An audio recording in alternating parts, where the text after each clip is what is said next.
Friends, today మనము మొక్కజొన్న రొట్టె చేసుకుంటున్నాం. అందుకు కొంచెం పిండి, కొంచెం పక్కన పొడి పిండి పక్కన పెట్టుకోవాలి. ఈ పిండి అలాగే మనకు మరుగుతున్న వాటర్, ఇలా మరుగుతున్న వాటర్ని కొంచెం కొంచెంగా పోసుకొని కలుపుకోవాలి.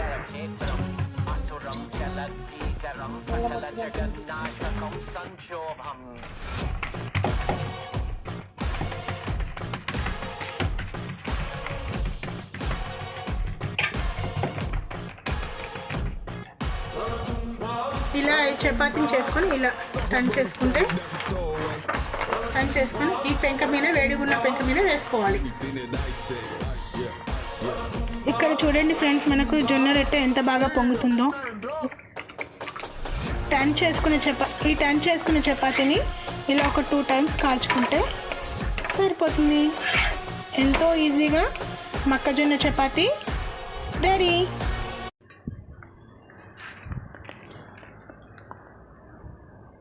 ఇది ఏ కర్రీలోకైనా చాలా బాగుంటుంది.